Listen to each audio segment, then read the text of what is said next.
기자님 요즘 뉴스 보니까 이퓨얼이 나오던데 이퓨얼이 뭔가요? 잠깐만 이걸 뭐라고 설명해야 되나? 피디님 닥터 스트레인지 봤죠? 네, 맞습니다. 거기에서 보면은 그 닥터 스트레인지가 이렇게 타임스톤 이렇게 쓰면서 그 다 먹은 사과를 이렇게 돌려가지고 원상태로 되돌려 놓잖아요. 이 퓨어를 그런 방식으로 만들어낸다고 생각하시면 쉬워요.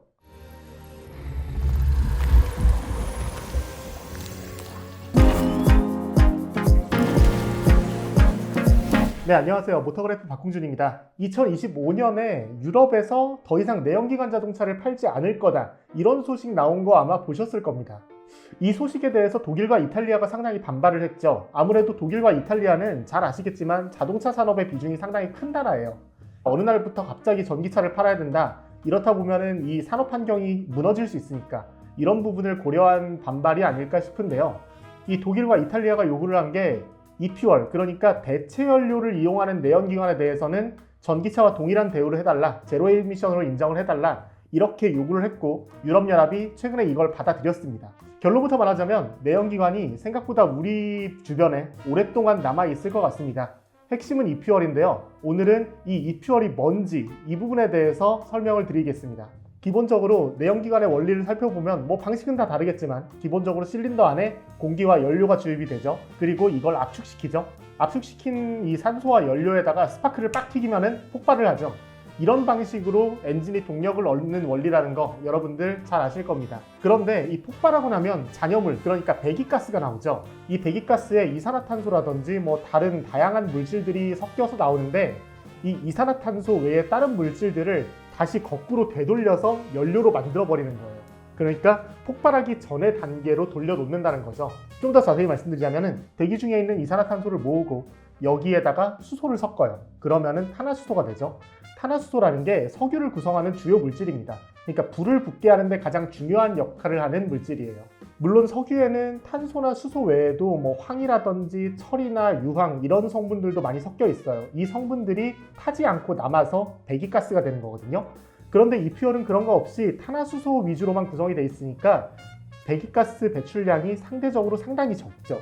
아까 제가 탄화수소가 잘 탄다고 말씀드렸는데 예를 들어서 기존의 휘발유가 한 60%밖에 타지 않고 나머진 매연으로 나온다라고 가정한다면 이 퓨얼은 탄화수소 함량이 높아서 90% 가까이가 타고 10%만 매연으로 나온다는 거예요. 독일에서 연구한 데이터를 보니까 이 이퓨얼 엔진의 배출량이 지금의 유로6 디젤 엔진보다 배출량이 20% 가까이밖에 되지 않았다고 합니다.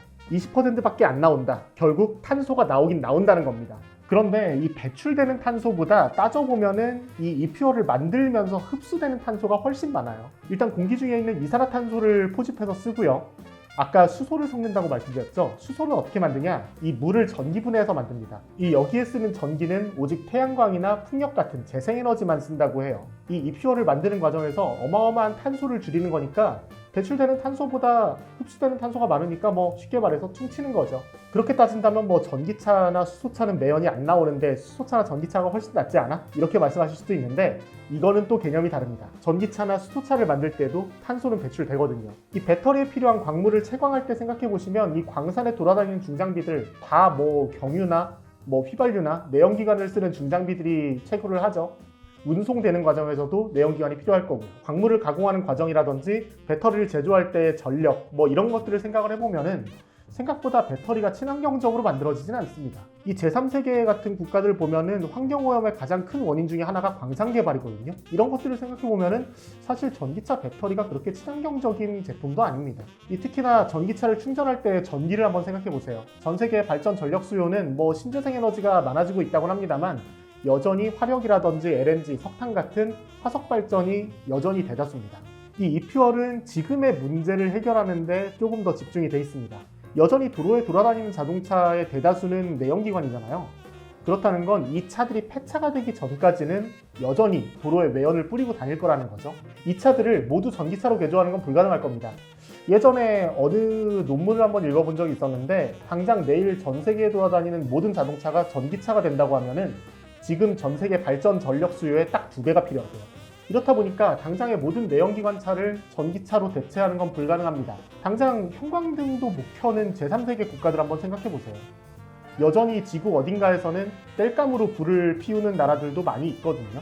이 나라들에서도 결국에 자동차는 필요할 텐데 전기도 제대로 못 쓰고 있는 나라에서 전기차 충전소가 과연 만들어질 수 있을까요? 반면에 이퓨얼 같은 경우에는 기존의 주유소 인프라를 그대로 활용할 수 있고 당장 거의 모든 내연기관 자동차에 주입해서 당장 구동시킬 수 있다고 합니다. 그러니까 기존 차량에 이퓨얼을 주유하면은 그대로 친환경차가 되는 거죠. 여기까지만 들어보면은 뭐 정말 신박한 기술일 거예요. 와, 이런 게 왜 이제 나왔어? 배터리 전기차 괜히 만든 거 아니야? 수소창 이제 망하겠네. 뭐 이런 생각 하실 수도 있거든요. 그런데 사실 이퓨얼의 개념은 상당히 오래전부터 있었습니다. 꽤 많이 예전으로 거슬러 올라가는데요.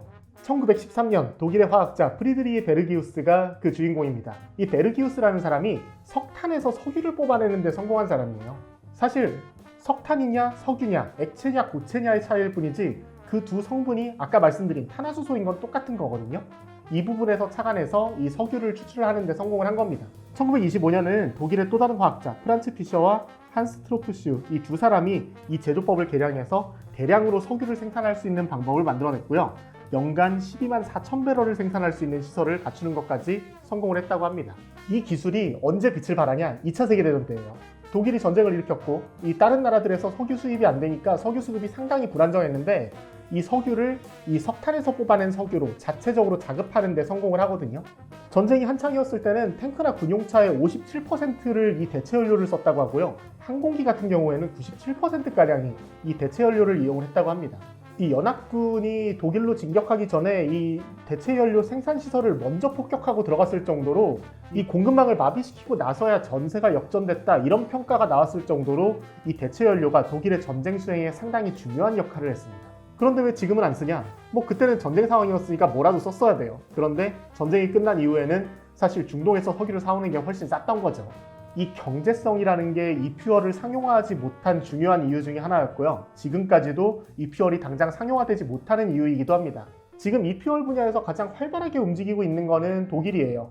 이 포르쉐, 엑슨모빌, 지멘스 이런 회사들이 이 상당히 적극적으로 움직이고 있고 이미 남미에 생산시설까지 지었다고 하거든요. 그런데 아직 대중화하기는 좀 힘든 수준이라고 합니다. 리터당 단가가 10,000원을 넘어간다고 해요. 리터당 10,000원이면 뭐 지금 휘발유나 경유 가격 2,000원이 넘어가도 상당히 힘들다고 하는데 10,000원에 이걸 넣을 사람은 없겠죠. 올해에만 800배럴 수준의 시험 생산을 시작으로 2025년에 34만 배럴, 2027년까지 340만 배럴까지 생산을 늘릴 계획인데 좀 턱없이 부족한 게 사실입니다. 작년 우리나라 석유 소비량이 9억 5천만 배럴 정도 돼요. 5년 뒤에 생산량이라고 하더라도 우리나라 석유 소비량의 0.3% 정도밖에 되지 않습니다. 이걸 생각하면 더 많은 투자와 더 많은 기업들의 진출이 필요해 보이죠. 다행인 건 상당히 많은 기업들이 이퓨얼에 관심을 갖고 있다는 겁니다. 앞서 포르쉐는 물론이고요. 당장 우리나라의 현대차 그룹이 이 사우디의 국영 석유 기업이죠. 아람코와 협약을 맺고 대체 연료 개발에 나서기로 했고요. GS 칼텍스 같은 이 우리나라의 정유사들도 대체 연료 개발에 뛰어들었습니다. 일본에서도 이 이퓨얼을 일반적인 휘발유와 경유 수준의 가격을 맞출 수 있도록 이걸 국책 연구 사업으로 선정을 해서 상당히 연구 개발에 공을 들이고 있다고 하는데요. 제가 지금 이 영상을 촬영하고 있는 오늘 4월 17일 토요타에서 발표가 나왔는데 토요타에서도 이 이퓨얼을 적용하기 위한 엔진 개발에 돌입했다고 합니다. 유럽에서도 꽤 많은 회사들이 이퓨얼에 관심을 갖기 시작했어요. 아까 포르쉐가 뛰어들었다 이렇게 말씀을 드렸는데 제 생각엔 아마 BMW와 람보르기니도 조만간 이 분야에 뛰어들지 않을까 싶습니다. 저희가 작년에 이 람보르기니의 스테판 윙켈만 회장 방안에 맞춰서 인터뷰를 진행을 한 적이 있었는데요. 그때 제가 이 윙켈만 회장한테 이런 걸 물어봤어요. 앞으로 V12 엔진 혹은 V10 엔진 이런 내연기관의 람보르기니 얼마나 오랫동안 만나볼 수 있을 것 같냐 제가 한번 이렇게 물어봤거든요. 이때 윙켈만 회장이 웃으면서 저한테 대답하기를 이퓨얼을 쓸 수 있으면은 V12 엔진은 생각보다 오랫동안 볼 수 있을 거다 이런 얘기를 해줬어요. 자세한 건 저희 기사를 보시면 아시겠지만 이 법과 규제가 허용한다면 이퓨얼을 쓸 수 있을 거다 이런 얘기를 했는데 지금 유럽연합이 이퓨얼을 친환경 연료로 인정을 하기로 했으니까 어쩌면 V12 엔진을 단 람보르기니 앞으로 계속 볼 수 있지 않을까 그런 생각도 듭니다. BMW 빼놓을 수 없겠죠. 회장까지 나서서 이 100% 전기차 그러니까 완전 전기차로 가는 건 상당히 신중하게 접근해야 된다. 뭐 이런 스탠스로 접근하고 있고 엔진 개발을 중단하고 있는 일부 회사들과 다르게 본인들은 계속 내연기관을 연구를 하고 있다. 이렇게 강조해온 상당히 엔진에 진심인 회사예요.